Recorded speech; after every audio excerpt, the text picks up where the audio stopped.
everybody. This is Sabrina with the SyFy Sister podcast, where we give you our point of view. We are proud members of the Trekkie Network, and today I have with me Yvette Blackman-Tom. Hello. Fran T. What's happening?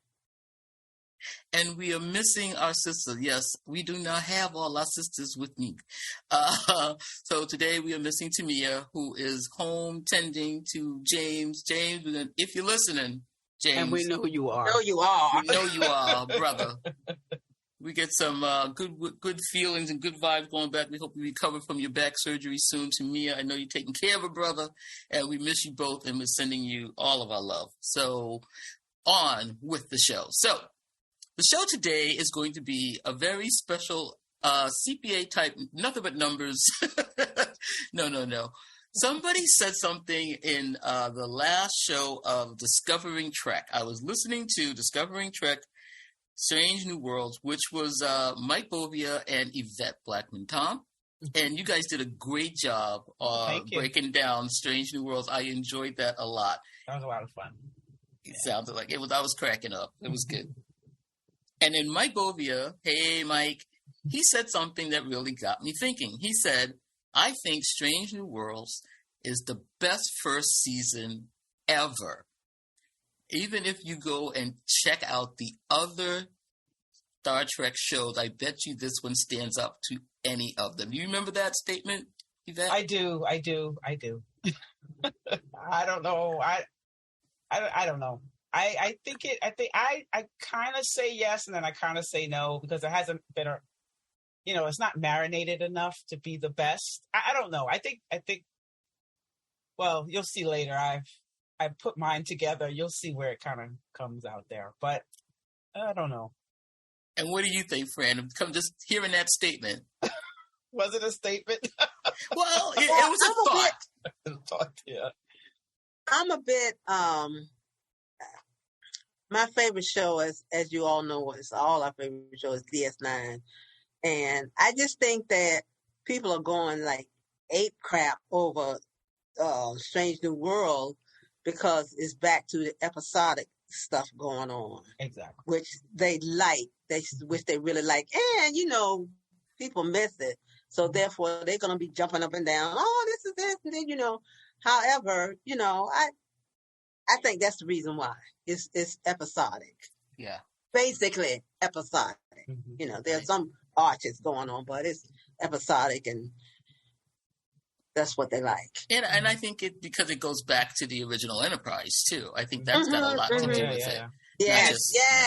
And it's very TNG-like, because I didn't get that at first, and somebody made a comment on that on the show on Discovering Trek that it's very, and I was like, oh, is it? And then it is, because there is an arc, an overall arc going on with the characters, but it is episodic, so it's very much like TNG in that one. And then of course the Enterprise. I mean, Enterprise. You're back on the Enterprise. You're back on the Enterprise. Enterprise is it, Yep. So I think it had a lot going for it, and I agree that this is definitely one of my favorite first seasons. Mm-hmm. And I'm going to say that over and over again, because what we're talking about today, I'm going to measure apples to apples, because first seasons are really tough. Mm-hmm. And I think that to say that something is the best first season ever is an interesting statement and thought. And so I thought we would delve a little bit into it. And so what I did after I heard that statement was I went to the Internet Movie Database, IMDb, and in my total CPA, totally anal, personality type way, found the 10 best episodes of each first season. Now, that might sound like I'm stacking the deck, but you have to remember the older seasons, the older shows, Legacy Trek, they were doing 26 shows. And we have newer Trek doing only 10. So if we're going to compare it to Star Trek Strange New Worlds, there were only 10 episodes. And I think I'm being fair by taking the top 10 of each first season, because if you're going to do a show and you're told you can only do 10 episodes and you've got 50 scripts, you're going to pick your best 10, right? Mm-hmm. So if they made 26 episodes, I'm not going to pick the first 10 in broadcast. I'm going to pick the best of that season. So that's what I did. So if anybody wants to argue with me about that, you can put it in the comments. But that's what we did. So this is a simple average. I went back and I looked at each first season. I got the 10 highest rated shows, and then I averaged them and gave each one of them a number. So Strange New World, believe it or not, comes out with an 8.0 on the Internet Movie Database. And that is pretty damn high, 8.0. So what we're going to do now in this show is we're going to tell you from 10 to 1 what the other 10 shows' first seasons all rated in the Internet Movie Database. And then I will let Fran and Yvette tell you whether they believe it or they don't believe it. Because you always know the SyFy Sistas got something to say. That is true. That is true. All right. So, as I told you, we have Strange New Worlds coming in with his first season, which is like, the best first season ever, with an 8.0. And if you remember, we did have some really premium shows in there, and I love them all. So, I'm just going to ask you really quick, Yvette, Fran, which was your favorite episode of Strange New Worlds' first season? Go ahead, Fran. I have to say the last show, the finale. The finale of the season. Quality of Mercy. Yes, thank you very much. You're welcome. Because they really did a great job with reimagining or reimagining Balance of Terror, which was one of my favorite TOS episodes. And I just looked at it as like genius the way how they put it together. It's like, how in the world did they come up with this? But I know the producer said that, that was his favorite, one of his favorite episodes. So that was my favorite of all. I've looked at it, I know about maybe 8 times, really. I have. And I loved it. Okay, thanks, Fran. I enjoyed that one too, but I got something to say about that one. I'm going to go to Yvette next. What was your favorite one of the first 10? All Those That Wander. Oh. That was my favorite one. Yeah, I love that one a lot. I was scared to death. You like the horror ones with? I don't even like horror, but I just love that. I wasn't expecting anything. None of that I expected, and I love that about any show I watch, but I love that one. That was really good. It was the Gorn came back, and it was good. It was good. Even with Hemmer's death, that's your favorite one? Well, yeah, because I wasn't expecting it. I was expecting him to survive, and he did not. I was expecting, it was supposed to come out better in the end, and it did not. They were supposed to defeat the Gorn. They did, but they didn't. High cost. High cost. And there was so much loveliness in that one also, because Hemmer was a pain in the ass when he first came on. He's so arrogant. But he turned out to be this guy who always had this great advice. Yep. He was the one, as he said, my lot in life is to fix things. And when him and Ahura were together, it just melted my little Trek heart, every time I would see them together, because he was so wise, and he wanted, he was like, oh, she can't get under my skin, but she did. She sure did. And he got under her skin. They truly cared for each other, and I just love that. That episode has everything in it. It's just a really good episode. Yeah. It could have been the season, the ending of the season, honestly. Because that's what I was like. Why is this the 9th one? Why is this not the last one? And then, But. All right, so my favorite, and this is so funny because, again, the SyFy Sistas have 3 different answers for which one's their favorite. My favorite was definitely Children of the Comet. Yeah. Well, every time it came on, I was like, "That's my favorite." Oh no, that's my favorite. That's my favorite. Every one that came on. So. Oh my God, I know. This was my favorite, and I'll tell because this was the one that I felt didn't lean on TOS. It had nothing to do with anything that we saw. There wasn't any mention of Kirk. There wasn't any mention of something that happened in Star Trek, TOS. It was a fresh, new thing. And I love this whole idea of an ancient race that has built this thing that's just flying around the galaxy, doing stuff. Right. And then it has these people protecting it, and they've been protecting it so long, they don't even remember being told to do it. Wow, I said, what? Okay, wait a minute. That is just like, okay, everybody that's complaining that these new Star Treks don't have anything new and different, that was some new and different stuff for me. And it was an Ahura episode. Never had one of those before. Yes. Had new stuff in it about her. And I mean, I really loved that whole idea of, you're going to give me backstory about a character that I already know.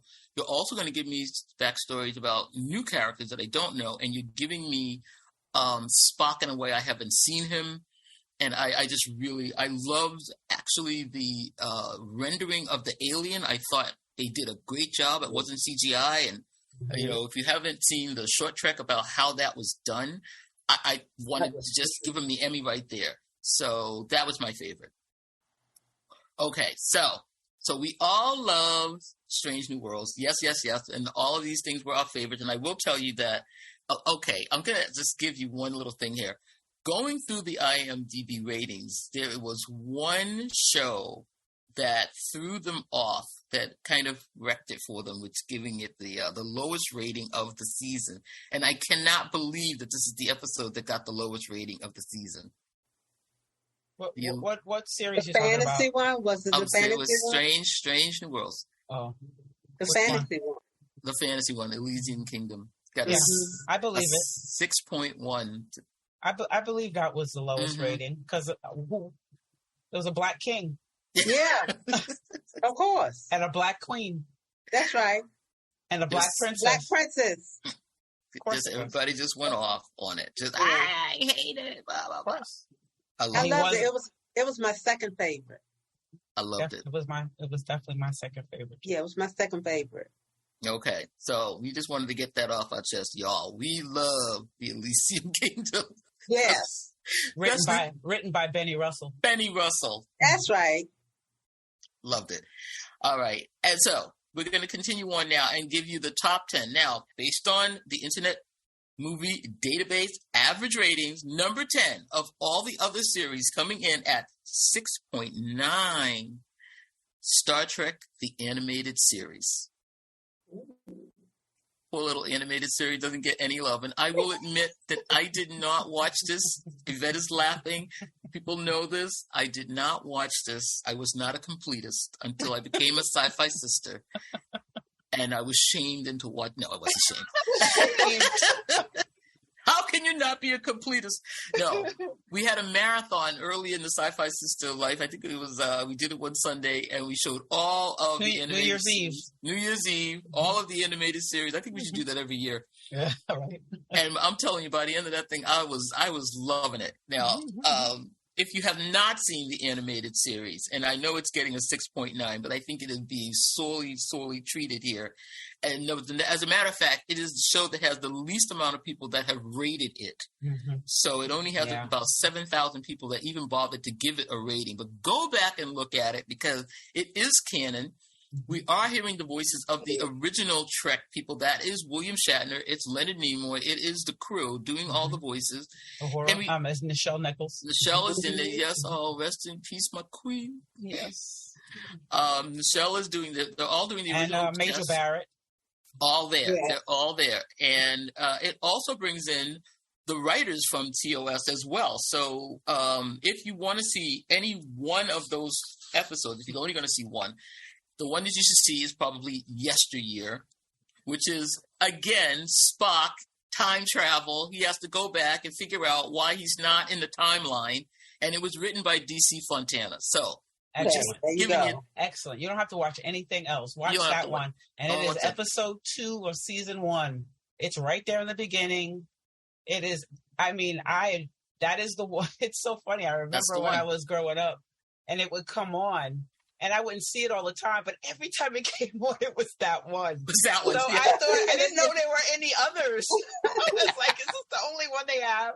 But I love that one. It is very, it's DC Fontana, so it is very well written. It is so good. And it will make you tear up too. It will make you cry. It'll make you cry. And it's got I time was travel. 18, 19 years old when that was out, and I actually looked at it on Saturday morning. Exactly. Yeah. Looked at it, yeah. Bongs and cartoons is what we used to call it, but I digress. It was rated at 8.0. That's got an individual rating of 8.0. And I also want to point out that there was another one there, since we are remembering the show, called the Lorelei Signal.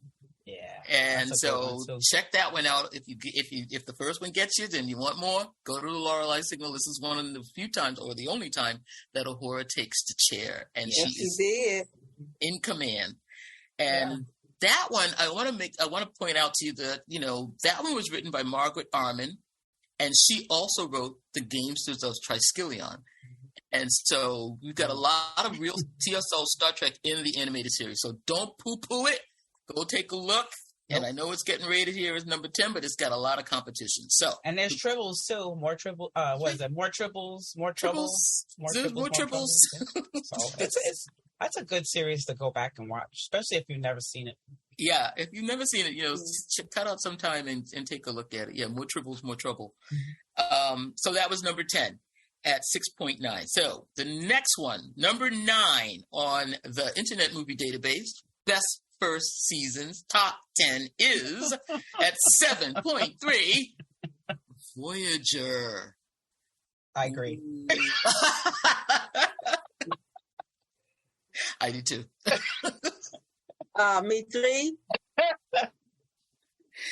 As much as I love, Voyager and Janeway, and I do. That first season, though. That first season is weak, man. I mean, there is okay, you've got Caretaker right then and there. That is the lowest rated premiere of all the premiere shows. That was the lowest rated. You got Parallax, okay, the one where they're the twin Voyagers. I like that one only because I like that one. I do like that one. B'Elanna becomes the chief engineer in that one, and she breaks Carrie's nose.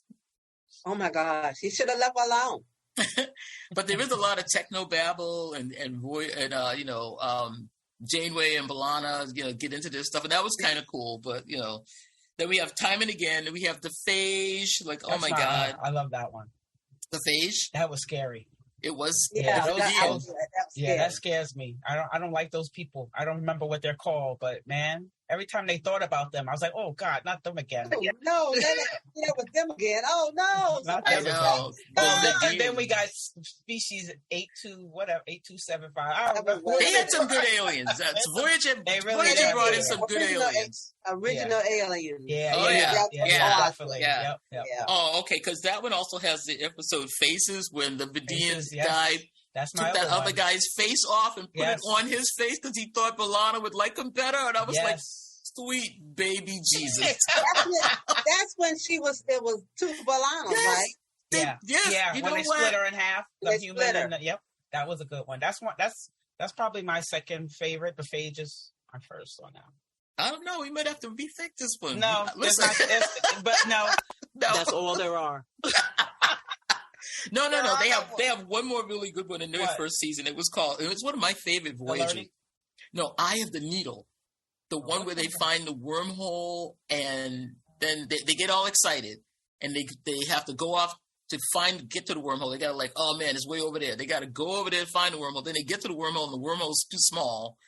Then they decide they're gonna send a message through the wormhole and the probe gets stuck. I mean, it's just hurdle after hurdle after hurdle. It's awful. And then okay, somebody's listening through the wormhole on the other side, and it's a Romulan. Oh my God! Yeah, that was okay. That was. And then the Romulan is, he's in the wrong time. It's that was a heartbreaker. Yeah, I'll put that on. That's 4. That was a heartbreaker. Oh, and then when they found out they couldn't even get the letters. There was another one that was dead when we met him. He was dead when we met him. Basically. Right. What's the name of that called? The Eye of the Needle? Eye of the Needle. And wasn't that Vince? Who was that playing him? It was it wasn't Jeffrey Combs, but it was the guy that played Admiral Armstrong in. Yeah, I think that's what it was. Enterprise. Yeah, one of our recurring favorite guys. Isn't it Vince Armstrong? Vince Armstrong. He was playing actually Armstrong, isn't it? Yeah. Okay, he was playing the Romulan. So that was, I mean, poor Ensign Kim. I thought he was going to die when they were going to name the wormhole after him. He was so happy. Yeah. And they got there, it was big as a flashlight. Yes, it was awful. All right, so that's number 9, Voyager, which has a few redeeming shows in there, but there's a lot of other stuff in it that we just don't even care about. The Caretaker just messes it all up. But, okay. You just punch him in the throat, but go ahead. I'm sorry. So now, number 8, according to the database, is at 7.4. Give me a guess. What do you think is going to be the number 8 show of all the first seasons? We've got Voyager out of the way and the animated series. And what do you think is the next show? I'm not going to say anything. I'm looking at it, so I can't. I got this thing right here. So. Fran doesn't have the spreadsheet in front of him. Yvette does. I'm going to guess Enterprise. Mm-hmm. First season? The Next Generation. Yeah, I get that. Oh, TNG? Yeah, TNG. Remember, we're talking first season. And I pulled the best ones out of there. It's still coming in at number 8 with a 7.4 average rating. It does have one 8 in the entire first season. Only one show was rated 8.1, and that was Conspiracy. It had to be Conspiracy, yeah. That's Conspiracy. A good one. Oh, I love Conspiracy. Yes. I remember being scared to death when that came. I was like, oh, crap. When Riker ate them worms, I was like, okay, I don't know what's going on. Remember the one when they shot that alien? I mean, they just, I have never seen them just shoot something. Usually they like to, those things sticking out of their necks. Beverly says, put it on kill because it ain't going to work. And they were like, okay. And then the one that Riker was fighting the alien person, and it was the stunt doubles and all. It was really, you could see it was so fake. Yes. Oh, well, he was supposed to be an older man, and then all of a sudden he's beating the crap out of Riker. Yeah. Yes. That's the one. Even with the funky stunt devils, it was still good. It was still, I tell you though, but it was one of those ones where they kind of laid a couple of things down about it before that episode, right? Weren't they giving us some breadcrumbs? They did. Because there was something going on before. That's when, because they had all of the... Mm-hmm. All the captains met. Oh, that's what we met. Captains the sister that. That's what. The sister. They killed her all. I forgot her name. Yeah. That's where you met Walter Keel. Gone. All of that. Yeah. Gone. Dead. Dead Jim. And then we do have in that one also one of my favorites. We've talked about it before. The Arsenal of Freedom, where Geordi actually is in charge of the ship. That's a good one. And separates takes the battle bridge. I love that one. Okay. And then the one with the Bynards is also on this list, 7.5. I like that one. Minuet. Right. Yeah, Minuet. And the Bynard. Now, I thought that was an intriguing concept of a world where it was so computerized that they spoke in binaries. I thought that was cool. Of course, you would. Of course. 1001. Yeah, 001 1101. I thought it was hilarious. But me and Fred are like, whatever. They're just like rolling their eyes at me again. Yeah, come on. Okay. I like the fact that they were genderless. I like that. That was interesting. That was really interesting for back in, in 87. Yeah. Exactly. Yeah. I thought it was a great. They kind of looked like the old-fashioned alien. Like you always see that alien. I thought it was really cool. Yeah. Whoever designed the character was pretty. But we never saw the Bynards again. No, we didn't. They're in the books though. Oh, okay. We could do a book show. Yeah, we do. All right, and then of course, the other one that gets a big rating here is The Big Goodbye, where we have the introduction to the holodeck in Dixon Hill. I love that one. I love Dixon. I love that one. Yeah, I like that one a lot. That one's good. It's a good one. I'm telling you, boy, I would have outlawed the holodeck. I would have just said, "No, listen. If I was a captain of a ship, there would definitely be time limits. Yeah. I would not let people roam free. And you cannot take the safeties off, and you can't say stupid shit in there. There would be like words you cannot say when you're in there. So words, why words? I mean, things. You can't do things in there. Words, I mean, make a thing better than data. No, you can't say that. Don't say better than. And no, don't. I don't know. There'd be a lot of stuff you're not going to be able to say. Okay, and then they also have Coming of Age, where Wesley is taking his Starfleet exam.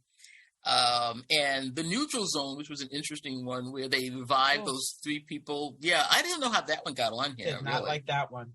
Yeah, it's not one of my favorite. I think the only reason I like that one because it had a little balance of terror in it. Yes, a little bit. Yeah. Mm-hmm. So I liked it because of that. Because and Mark Alamo was right. Romulan. Yep. Right. That was pretty good. But we didn't know him. We didn't know him then. No, but you go back. Oh, that voice! I knew that voice. Oh yeah, definitely knew that voice. Yeah. Yeah. Skin of Evil was in anything. Yeah. Skin of Evil in there. Skin of Evil. Yeah, that's when they killed. Oh, yeah. Homegirl got killed. Mm-hmm. It was a good episode too. Yeah. I didn't like that. Yeah. I didn't like it.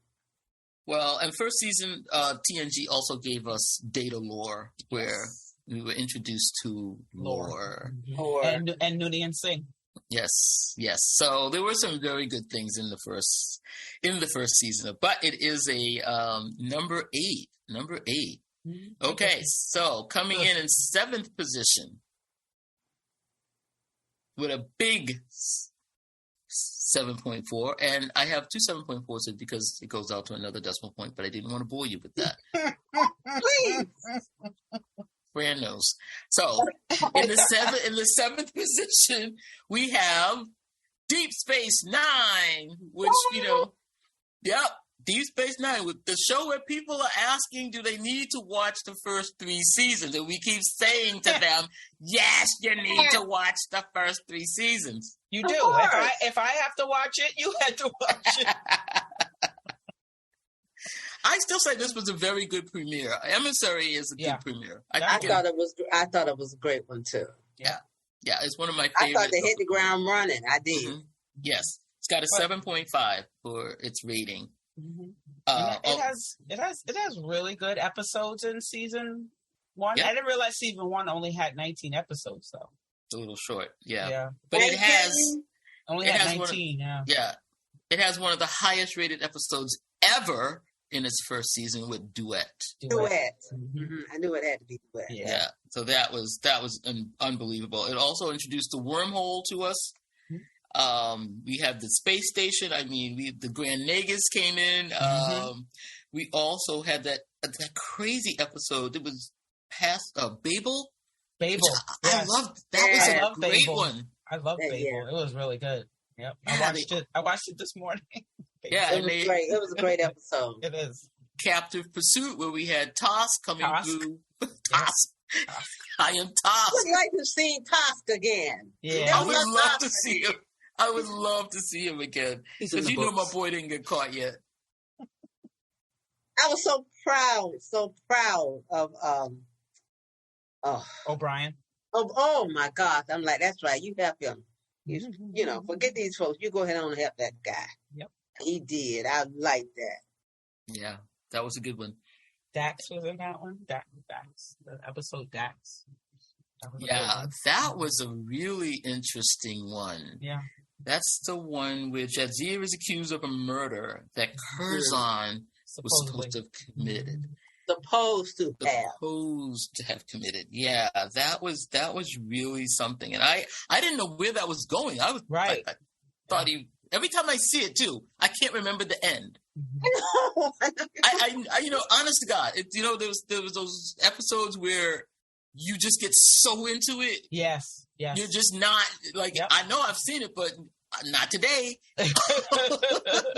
I'm here for the ride. I'm here for it. I'm just going. Yep. And that is one of them. I just am so enthralled. I don't know what's going to happen. I just blank it out of my mind. But yes, so at number 7, we have Deep Space Nine. And so now, here we go. This is really kind of confusing because we've gone through Legacy Trek pretty much. So number 6 coming in at 7.5, and this is really unusual. We have Yvette's favorite, Lower Decks. There's no way in the world that this should be number 6. What? Number 6. You know, I thought this was very strange that it was number 6 because it is so popular. Yeah. And I looked at, okay, so I went in the weeds with the numbers. And the only thing I can think of that is making this so is that the large number of voters on the Internet Movie Database are men between the ages of 30 and 45. They are voting. And I get the feeling that Lower Decks is probably liked by a younger set of people. Mm-hmm. And I think that may be why their numbers seems low to me, based on, and I'm just totally putting that out there. Yeah. That is just my opinion, because I was really surprised that Lower Decks came in this low, because it is just such a hot show. Yeah. And again, Yvette had to drag me into watching Lower Decks because I have a real thing about animated series. Aversion to animation. Aversion to animation. Aversion to animation. Oh my goodness. But I've gotten over it because I was very happy to, check out Lower Decks. I'm in. I watched it again. But, this one actually, very strange. It had the lowest rated premiere of any of the shows, which I thought was really bizarre. Because I thought that first show, even I liked the first show when I saw it. And I was like, not even wanting to like it. I liked it. So I love that show. So I liked every single episode. Yeah, every single episode I liked. But I would definitely make the first episode my least favorite. So I kind of get that. It is the lowest rated. It is my least favorite because it comes on, it's great, but then it hits, it just keeps going and gets better. Yeah, and that's exactly how the ratings go. Yeah. Yeah, this is the one show. Yeah, the one show where it starts off with a 6.7 and it goes to 6.9, 7.1, 7.2, 7.5. It just goes up. And in the last two shows, Crisis Point, 8.1, and No Small Parts was a 8.7. Because it's awesome. Yeah. that finale is awesome. Sabrina, we all three kept telling you need to look at this show. They did. You need to look at this show. It's a good show. They did. Get past the animation. It's a great show. Version. Animation. But I have gotten over it, and I am very excited for the next season of Lower Deck. So we've done the lower half of the top 10 of the 10 shows, and now we're coming up to the top 5 shows. Okay. Top 5, first season, best 10, and we're coming in number 5, Picard. Oh, okay. Oh my God. Michael Charbon, yeah, you did it. Okay, I'm gonna give it that. He did. And I have to say that of the first or second season, the first season is definitely my favorite. And I loved the depth of the titles, of the writing. I liked the setup. I didn't care for a couple of episodes in the middle, but I liked the whole kind of premise and everything they were going for. In fact, this premiere at 8.2 is the highest rated premiere of any of the shows. 8.2. I could see that because the hype of Picard coming back. Yeah. And people not knowing what was going to happen. And so, my New York City Trek group actually had a big time premiere for it on that date. So, it was everybody was looking for it. You know, all the TNG fans, people who had watched Star Trek in forever, were gonna, watch that first episode. So I definitely get that it would be the highest. Yeah, it's really interesting too because TNG had over 100,000 people have rated that show in the Internet Movie Database. 119,000 people have rated TNG. Wow. But when you come to Picard, it's only 69,000 have rated that show. It's behind But it hasn't been out that, Exactly. TNG. It hasn't been out that long, and it's behind a paywall. Yeah. And I don't think, did they have any of their shows premiere on CBS? Did they do that like they did for Discovery, where it came on regular? It came on regular broadcast first, and then I think only Discovery did that. Yeah, because it was the beginning of the paywall of the new of Access, or now Paramount Plus. Yeah, and so okay, so everybody that's seen Picard had to see it on Paramount Plus. Yes, right. Yeah. They had to go behind the paywall. Yeah, right. So we have a lot of a drop in the number of people that are rating the show. But I'll come back to that. The only reason why I mentioned that, I'm going to say something about that later. I'm sure you will. What was their rating? What was Picard's rating? Picard's rating was a 7.6 overall. Okay. You know, they're pretty close here. Oh, the Treks are right in there. I mean, there's no horrible Trek, and I'll talk about the people that give things a 1 in a minute when we go through the readings, because it's very interesting. People do. I mean, people have given Strange New Worlds a 1. I mean, how are you? I don't understand. They don't bother rating it. Are we looking at the same show? But anyway. Yeah, a 1? A 1? So, yeah, but there's a lot of people that every single show that's here has been rated, has gotten 1s. Oh, wow. Just because somebody's going to do it. Yeah. So, number 5, there we have it. Picard at 7.6. And now, number 4 on the hit list with 7.7, the number 4 best rated first season ever is Discovery. Get out. The numbers don't lie. And now I mentioned this thing about how many people rated this show. So now TNG was out like how many years ago? 30 years it's been up there? 35. Internet Movie Database has been up since 1995 or something, maybe, at least 20 years. So you've had all this time that you could have rated that daggone show, Next Generation. And this is the show that everybody loves, and everybody loves Picard. Oh my God, it's my favorite Star Trek. This is the one I grew up with. Blah, blah, blah, blah, blah, blah. And so they have their 119,000 people rating that show. And that makes a lot of sense to me. So here we come with one of my favorite shows, Discovery. Mine too. Girl, Sonequa Martin Green. I love you, That's girl. Right. Mon green. Sonequa, if you're listening, and we hope you know you are. We love you. Yes, girl, we do. When you going to do our show, girl? We got to talk. So we have Discovery coming in at number 4 with 7.7, with a 7.7. And I brought up the Picard numbers because of, those are high numbers, 119,000 people rating the show. TNG. But TNG, sorry. TNG, thank you. But Discovery comes in behind the paywall, been on for only 3 years, and 121,000 people have rated this show.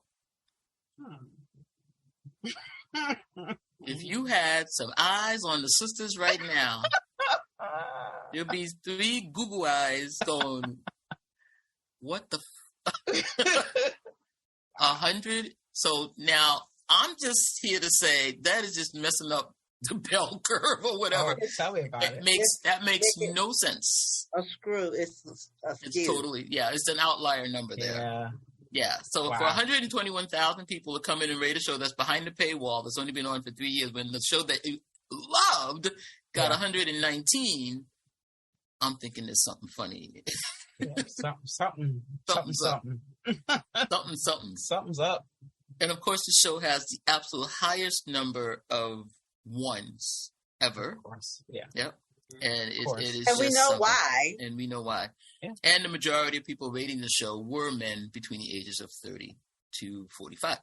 So I just want to say, sisters and women, you need to get your ass on the Internet Movie Database and rate some shit. Okay, that's right. No, that would really. be an E rating? Be yes. Yep. Explicit. But I say this all the time, you really do have to go into these kind of things and rate things. And be counted. And be counted. You really do. Discovery does have its good share of 10s, people trying to change it. And I will say that the Internet Movie Database does do some weighting and things so that ballots can't be stuffed. So you can't actually tank a show.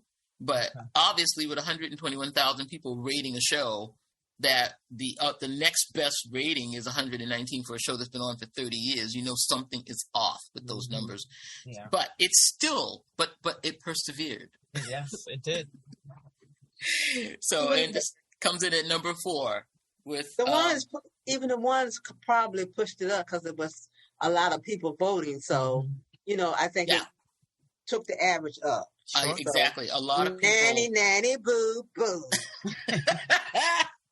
I think a lot of people saw what was going on with the numbers with Discovery. And as you have said before, friend, this show was getting raked before it even came on. Yep. Before the first show even premiered. How in the world are you going to have a show and there's no white guys? It's a Asian and a captain and a black woman as the first officer.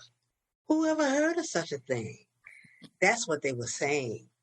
But they were, you know, really actually screaming that. I heard it, actually screaming. Yeah. You know, and the show hadn't even premiered yet. Not a single episode. So we know it. We know what the deal is.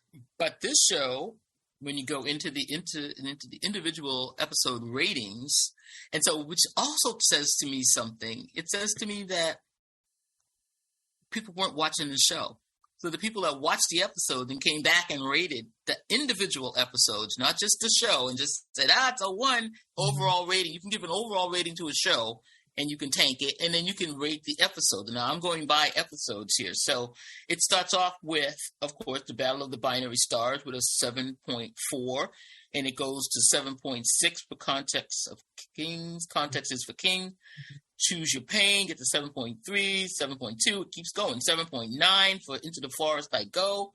7.8 for Despite Yourself. Wolf and the Inside, 7.8. And then Vaulting Ambition, 8.1. And Passes Prologue, 8. So the show just kept getting better and better. And people that are watching the show actually are coming back and rating it pretty highly. And I think that kind of explains why a show that has a high percent, 10% of the ratings are giving it a 1, still manages to come in at number 4 overall. And Sonequa, if you're listening, girl, you know I gave it a 10. I gave all the episodes a 10. I know what was going on. I just do 10. Vaulting Ambition was the shit. Oh my God. The whole first season. I can watch that whole first season over and over and over. And I do. Yeah, I do. I recently watched the first season. The first and the second season. I recently, I watched it all, yeah. Oh my God. I thought, the Spore Drive, I love it when they go to Black Alert. That is just the hottest thing. I love the costumes, I just like the whole look of it. I like the Kelpian alien. I thought that was a great new alien with the ganglia. I was so sorry when he lost that ganglia because that was one of my favorite things.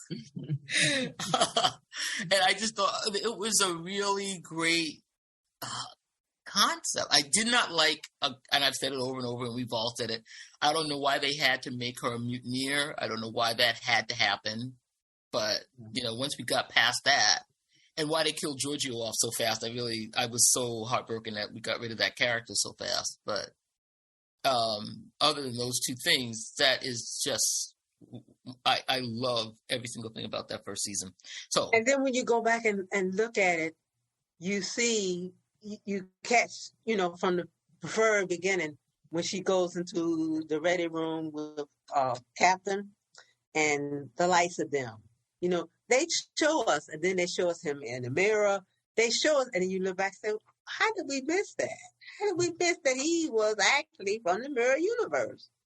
And then when you see they just breadcrumbed us to death. Mm-hmm. They were there. I'm like, oh, man. I was surprised. I didn't catch it. A lot of people said, I knew that was going to happen. I didn't catch it. I didn't catch it. It took me a minute. I think I caught it before they got there, but I always was like, that sounds, I was like, is this the mirror? What's happening? I remember saying that, but I didn't think it was, so I just kind of blew it off. And then it came, I was like, I knew it. Then I knew there was something. There was something up with him. I knew something was wrong with him. Definitely was something up with him, yeah. Yeah. When I got it?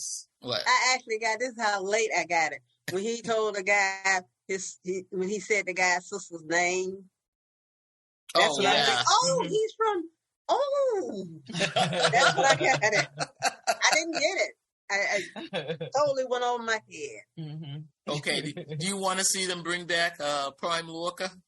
No. I don't think he'll be as interesting as Mirror Lorca. He won't because if he's the opposite, he's going to be boring. Yeah, I don't think he. I think wasn't able to play the part very, very well. But I know. Tell him to go back to Harry Potter. We don't. Yeah. No, we're done. We're done with Lorca. Okay. No more Lorca. All right. So here we go. We're into the top three. Top three, first season, top 10 Internet Movie Database. And this is when I said, oh, we're doing this show because I was absolutely floored by the numbers that were put up by the next three shows. Yep. So at number 3, coming in with a whopping 7.8 for their top 10 first season shows is Enterprise. Yes! Yes! It's 01! Thank you! Fran is just like rolling her eyes. But I told you this was a good show. That first season is the bomb. And I've said it before and I'll say it again. I think they had the best premiere of all of them. I thought their premiere was the best. It laid out the entire first season for you. It did. It did. I want to say this should not be. I want to say there's no way it should be up this high. But I went back and looked and I was like, oh, I like this one. This one is good. Good. Oh, damn, this is a good one. I was like, I ended up with 15 out of 25. Wow, really? That you liked? Yeah, and I watch Enterprise a lot because it comes on Paramount Live TV. Uh-huh. So I just, if it's Enterprise time, I just let it play. And yeah, I mean, all my favorite ones are on there. The Endorian Incident, Shadows of Pajem, Shuttle Part 1. Shuttle Part 1, come on, I mean, that is hilarious. 2 days and 2 nights. I love that one. Archer would start talking and my eyes would roll in the back of my head. Who would start talking? Archer. Yeah, I could really I could do without him, but he would start lecturing and be like, "Oh gosh, will he shut up, please?" I loved him. And you know what? And it's the only one where the guy has a dog. I mean, you gotta love Porthos. Yeah, you like. I love me some Porthos. Yeah, I love Porthos. Porthos was good, and I really enjoyed the fact that Broken Bow is rated a 7.7. Mm-hmm.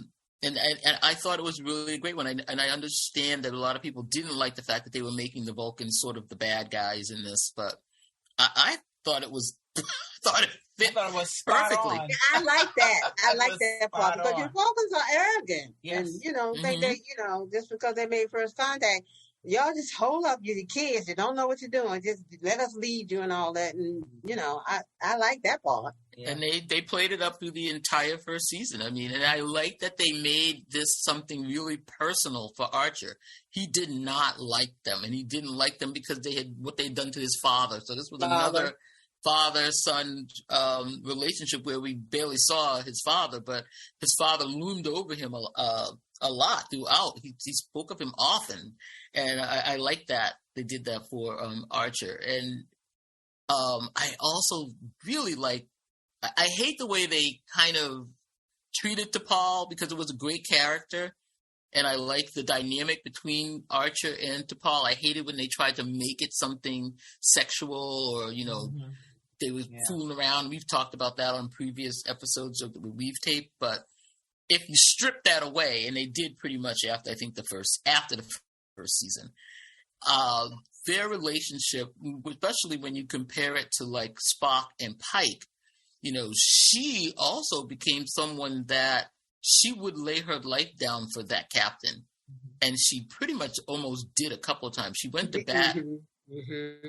And I think she really got, shortchanged with how people remember that character of T'Pol and, just the way they made her look in the show, just like the TNA kind of thing going on when she was really a great character and had some really great lines. She was the best part of the whole series for me, especially that first season. And I think she was a great she did a great job because she did so much with just her eyes, you know, and even when she was being funny, you know, she was very witty, but it was so deadpan, you know, she was the straight man, you know, and I just appreciated that. And when I first watched it, because I watched the first run, but I didn't watch it all the time.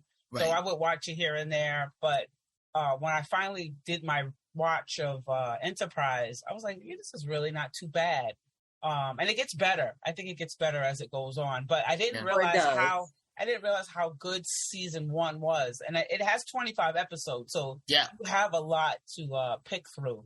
But it really does have one of the best premieres. Right. I love the highest rated episode of the first season is Shockwave Part 1. Yeah, the 2-part finale, the first part, the cliffhanger, when I mean, everything is happening to that ship. You know, the Suliban is attacking, and you know the Daniels brought Archer back, and time blew up, and they got to get I mean, I was watching the other night, like, oh my God, you are in so much trouble. you have just the temporal Cold War comes in. I mean, it was just a mess. That's right. Yeah, it was. I was like, this is really a good one. Oh my God! And again, I was like, how are you going to get out of this? I couldn't remember how they got back to the ship after Daniels took them back to the 33rd century, and they were like, and everything was destroyed, and there was no Federation, and there was nothing but old moldy books, and they were trying to make some time thing like Spock sitting up there with the bear knives and whatever, and he was trying to make the time thing with Kirk.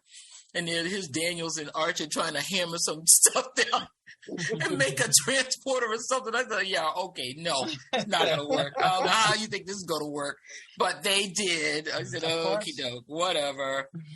But yeah, and then if Eve, if you're listening, I know you and I love Shuttle Pod 1, which has to be one of the funniest disasters ever, with the two of them just getting drunk in that shuttle pod. It just... Talking about the letters, I think Malcolm writing letters to all of his girlfriends was just got to be one of the funniest things, because I don't believe he had any girlfriends. I just said Malcolm had girlfriends. Yeah, no, I think Malcolm was just making up names. So that was my big surprise, and that's why I wanted to do this show, because I wanted to say that this Enterprise is number 3. I wanted to say that. I'm so glad for you. I'm glad. Thank you. Now, I didn't watch the show I did watch the show in first run, but it was hard to watch because it was jumping all around. Right.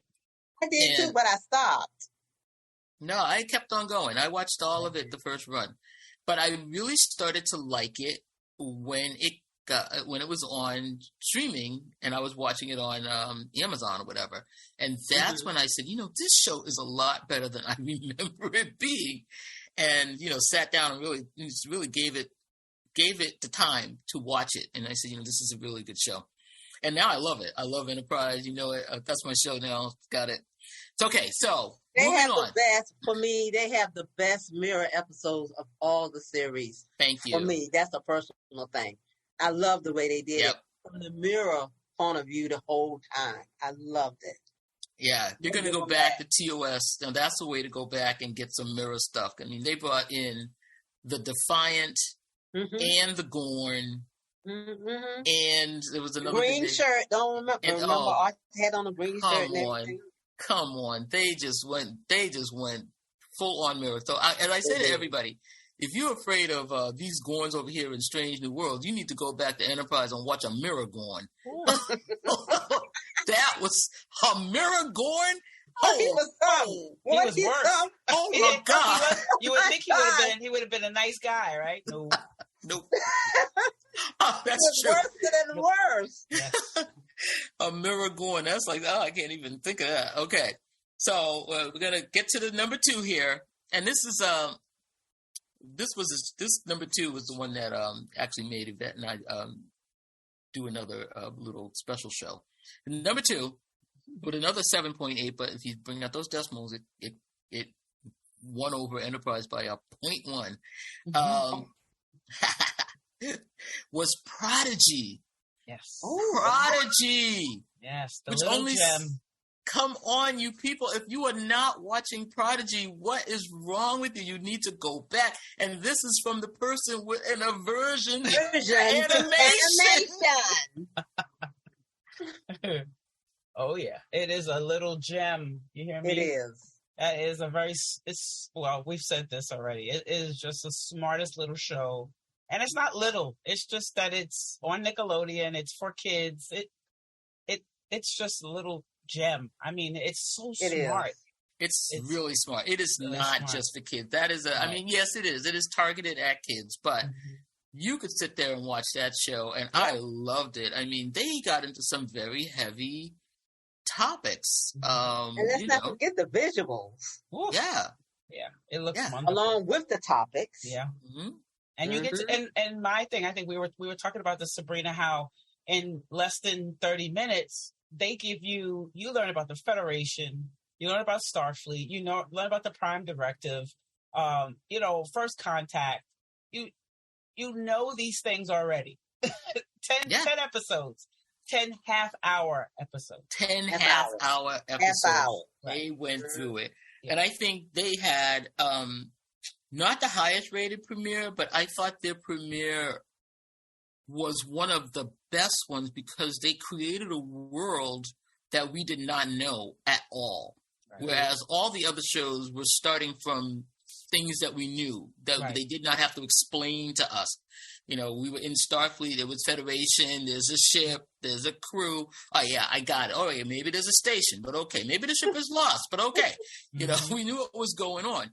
But this just starts off on this prison world, and these kids in there are just like, what is going on? And who is the diviner? And what is the freaking dreadnought? And what is Dahl? What is he? Right, exactly. The only one we knew was the Tellarite. The Tellarite, yeah. Everybody else was Zero. We know what Zero is. And Zero, right, yeah.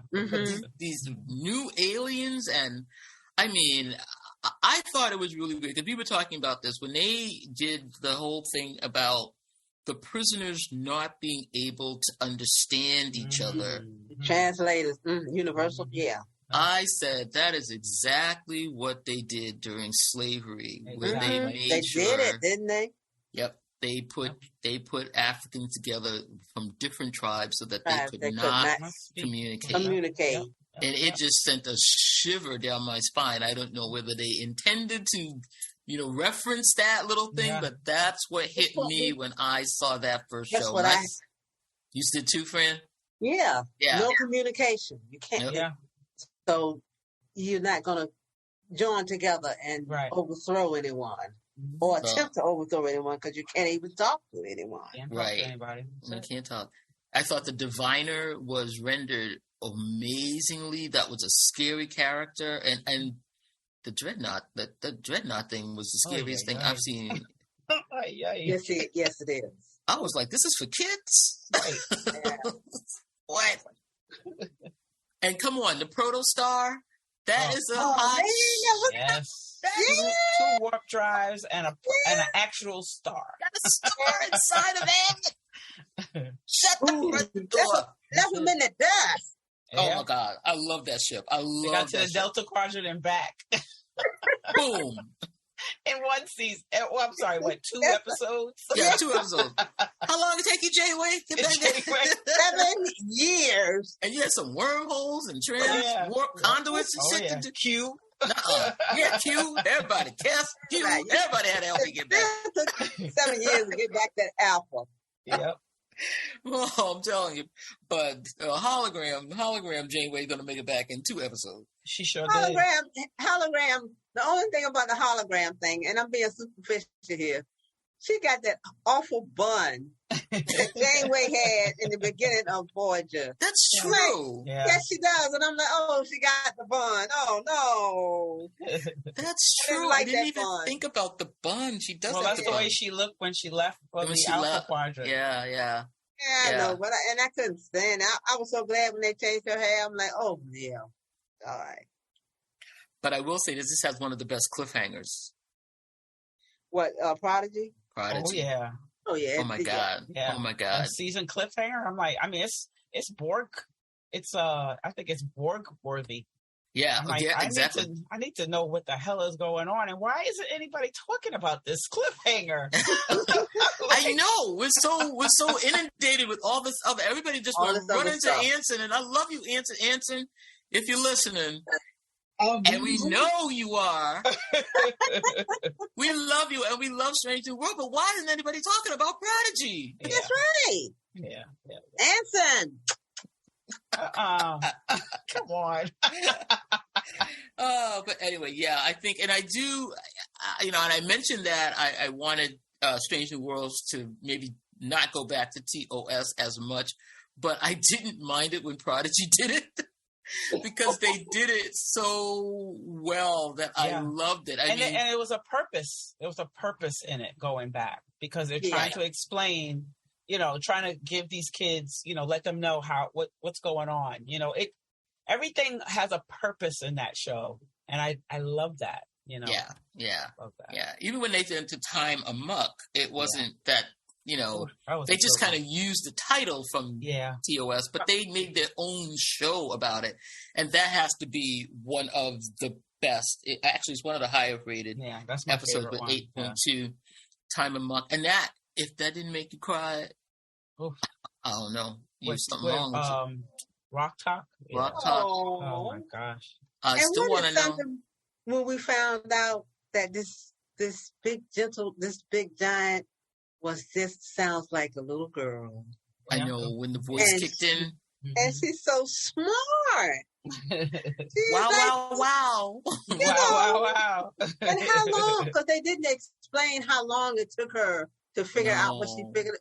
We don't know the time period that she was alone by herself, figuring all that stuff out. I think we were saying. I think the last. I think the last time we looked. Well, when we did the last episode, we said that she had marked, but we don't know what those marks meant. Did they mean days? Yeah. Did they mean years, weeks? The months. We don't know. And then she didn't start marking right away because she was saying, I can't do it.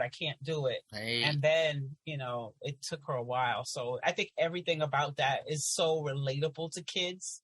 Mm-hmm. And so relatable to anyone, but especially when you're younger. I can't learn that. And then you have to learn it. For your survival. Then you figure it out on your own. On your own. Yes. And and I think me and Sabrina was saying how the people who nurtured her were women. I forgot her name now. The diviners, Gwen nurtured her. And then, of course, from the beginning, Janeway had always said, I like you, kid. You have great style. And I like a kid, a lady who knows her mind. She was always giving her, always pumping her up, making her feel like she could do a lot of encouragement. And I think it's great. I think that was really good. I love that part of it. I think the show is just amazing because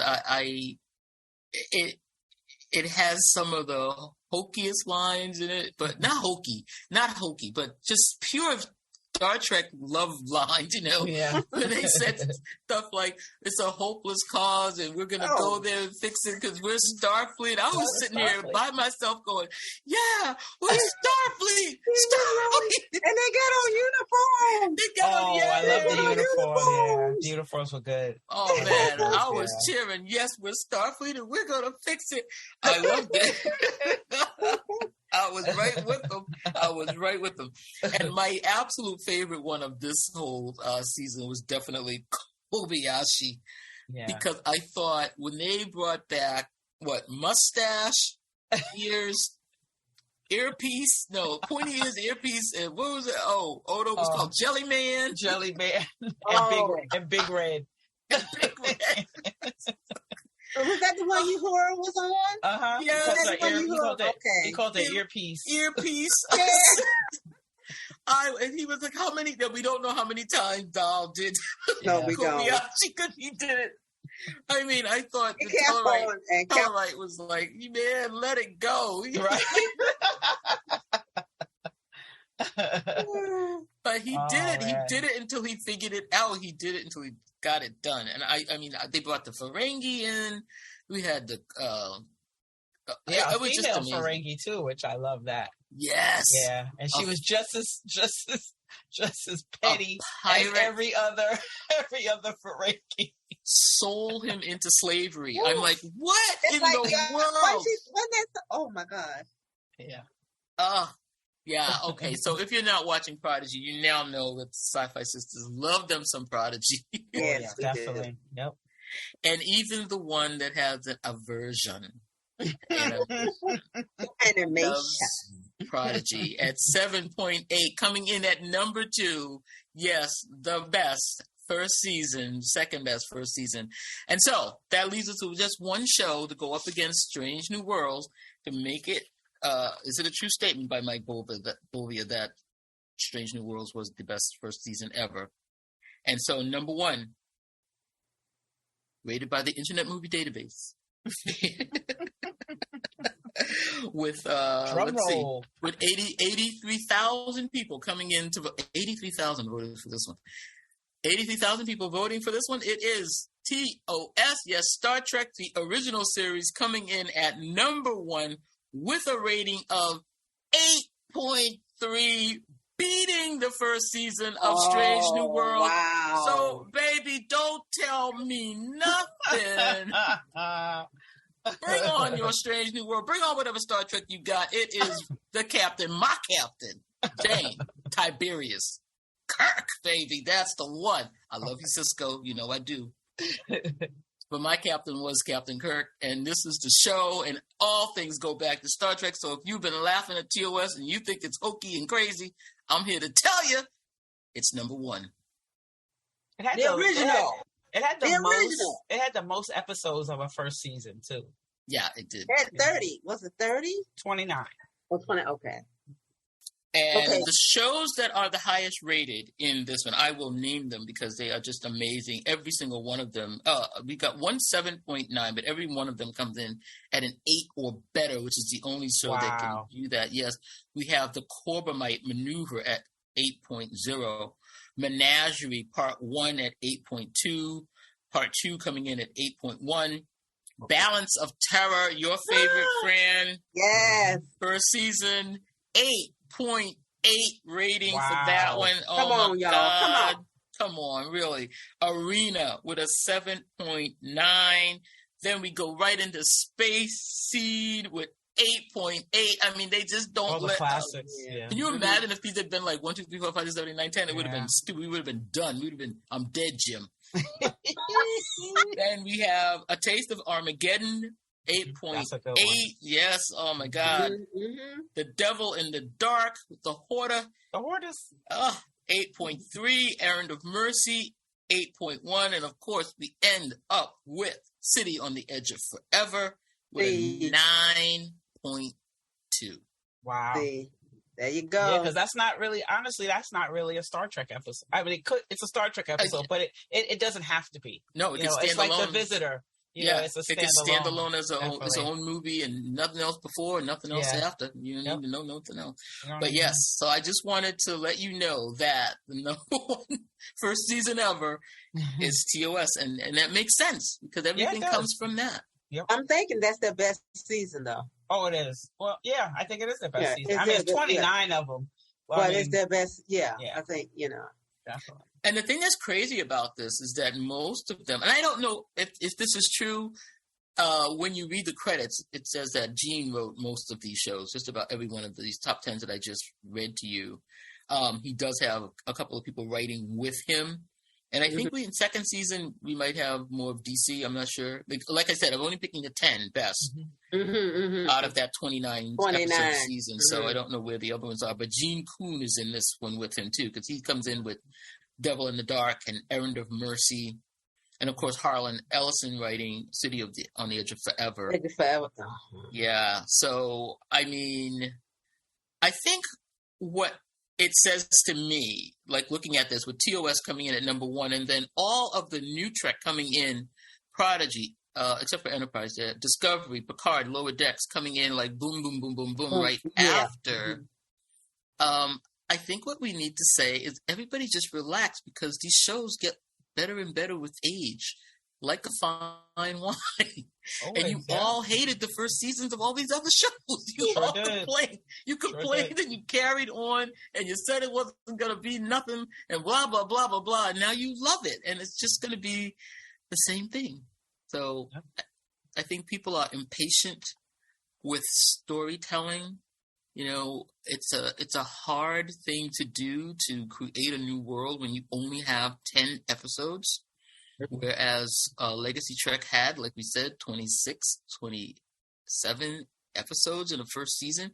So you can, you know, write something in this, go, oh, well, that's not working, and come back. I mean, these guys now just don't have any wiggle room. And people are just relentless and, you know, so quick to jump and judge that I think it's a lot of pressure on these new creatives doing these new shows. And I take my hat off to them. I really do. And I want to give them credit where it's due. These shows have been great. I've enjoyed them. Obviously, people that are rating them are thinking that same thing. I think Internet Movie Database is a free app. So if you have not rated a Star Trek show and you love it, please go there and do so. I think it would help out with any of the shows to see these numbers, see what the women think of these numbers, not just the men, what they think. Just what the the men. women think. Because women actually saved Star Trek, TOS. Yeah. Started the letter writing campaign, keep on, and you know. So, it's just talk amongst yourself. I just lost my thought. Getting late for prayer. You know. All right, so go ahead. We did say, Yvette, you were saying that you did your own 10 and that you had a different order. So did you? Oh, I don't know if I had it. So what did you think was 1, 2, or 3? Oh, so the way I did it was I looked at all the episodes and I picked the ones, because there are more than 10, I picked the ones that I would go back and watch over and over again in that first episode, in that first season. Yeah. And that's the way I did it. And I didn't really put them in order, but I could tell you my first 3 are, Lower Decks and Prodigy. I watch those whole seasons over and over again, and I do. There's really not one I don't like. I'll just watch it all the way through. So they would probably be my number ones. Strange New World would be number 3. Because there's only like one episode I probably wouldn't watch again. Maybe 2, but I probably would watch it. But there's only one. And then I think from there I thought DS9 would be a little higher, but then it's TOS. It's all TOS. I got like 17 of them that I watch all the time. And I was going to put The Cage in there too, but it's not listed as season 1, but I watch The Cage all the time. So with The Cage, 18, that's a lot. So yeah, I watch a lot of TOS. TOS, I know. I know all of those pretty well, so and I guess DS9 might come next. Yeah, DS9 is next. First season. Maybe not. It might be Enterprise. Hey! I'm like looking, I'm like, yeah, first season. Let me see. Yeah, Fran, just get past Archer and just try it again. Yeah. Well, I've gone back and looked at it, and I got mad because the 4th season I thought was the best, and they canceled. Yeah, I'm like, it definitely gets better. It keeps getting, every season gets better. And I think that's the thing. Yeah, it takes a couple of seasons. It's even TNG. By the time it got to 3rd season, Deep Space Nine, 3rd season, 4th season, those were the seasons where they were hitting their stride. And don't get season 1. I when it comes to Legacy Trek, except for Enterprise, when it comes to those 3 that were on at the same time, I'm thinking that DS9 definitely had the best first season for me. I thought so too. Yeah. TNG of course was next, the first season. Voyager, I have like 4 episodes that I might go back and watch again. Yeah, it was tough. It was tough that first season, and now most of those shows did not hit their stride until like the 4th season. TNG 3rd season. Measure of a Man was the third season. Second season. That was second season. Okay. Yeah. So and you know, and these seasons were so long. Yeah. So you know, they had time to develop things and get, you know, still. And I just feel like it's just so unfair the way people are reacting to new Trek when they just doesn't have the time. And although it's got plenty of money, you know, it just doesn't have the same time. And I'm sorry, you can't get everything. Well, we just said Prodigy can do it, but but I think a lot Lower Decks and Prodigy are really good, and Strange New Worlds, because the shows that came already. Discovery came. We're now going on fifth season of Discovery, and like I've always said, you don't have anything else.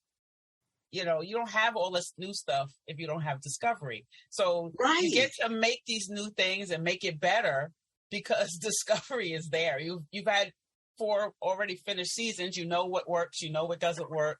You know, and I think that's why they get better. Because I can watch Discovery season 1 and season 2 over and over again.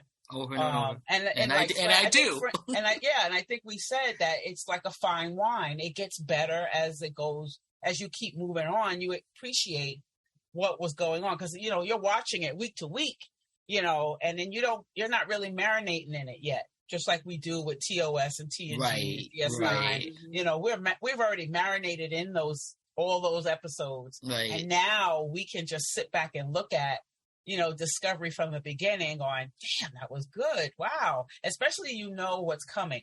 So now you're like, that makes so much more sense now. Yes. Oh, I got that now. Oh, I figured that out. Oh, yeah, you know, just like when you watch TOS, you're like, oh, that's a TNG episode. That's a Voyager episode, you know. So, yeah, I think that's why, There will be no Strange New Worlds without the second season of Discovery. Well, we know that, Yeah, I know, but that you know, it's I mean, it's like Strange New Worlds, and Discovery. The thing I have a problem with, and we said that the last time we did that with the Patreons.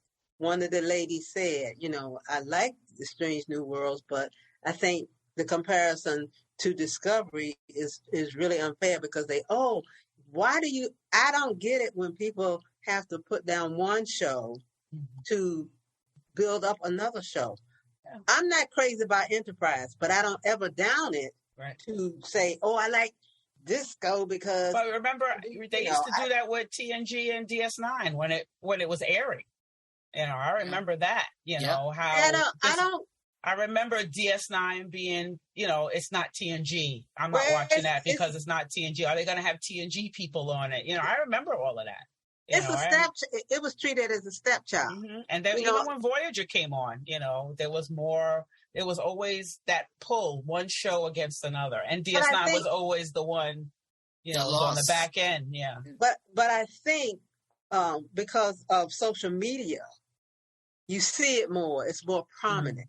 Oh yeah. You know, that's what I think. You know, because it's, you know, it's right there, and you know, and I will comment, like, I like it all. I do. Some I like more than others. Yes. But I don't put down one show to make the other show look better. I don't either in public. Show stands on its own. You know. Yeah, I don't. That gets me too. I mean, it's like you're talking about one thing and then swerve to slap. Another show. Yeah, like, I'll just keep on your thought that you had. You know, you don't need to come over there and. I mean, I can understand you don't like things, but that's what gets me when people are talking about one thing and then just backhand Discovery. Like, they do it. You know. Yeah, it's like, wow. Have you seen the show? Have you seen all of it? And if you haven't, then don't comment yet. But I feel like you're attacking me. No, about my non-love for a certain show, but all right. Oh no, and that non-love for a certain show, I have it too. But I'm saying it's not a venomous evil. You know, it's just that's not my favorite show. It's just not. Yeah. I'll watch it if that's what we got. If we're on the cruise, and that's the show that's on right now. I'm watching it. If we're on the cruise, there are enough channels where we can turn. I'm gonna watch it. You know, I'm gonna watch it. I'm gonna watch it. I mean, I will watch anything. If it's Star Trek, I'm gonna watch it. I'm gonna watch it. Yeah. And everybody's got their favorites. Is what I'm saying. But you don't have to backhand one to make the other one look good. I agree. Yeah, that's the only thing I'm saying. So that is the end of our show, and I hope you all have liked us going in and analyzing the first seasons of all of the Star Trek series to come up with the obvious answer that the greatest first season ever was Star Trek: The Original Series. I don't know why. The original. But congratulations, Prodigy and Enterprise, for coming in 2 and 3. That really shocked me, and I had no idea that was where those shows were going to land. So that was a big surprise. Yeah. So Enterprise was a gosh. Yeah, you're right. There I go. I just finished making this speech, right? Okay. You just did make that speech. I want you to go home right now, Fran, and you're going to watch Silent Enemy. Just watch it.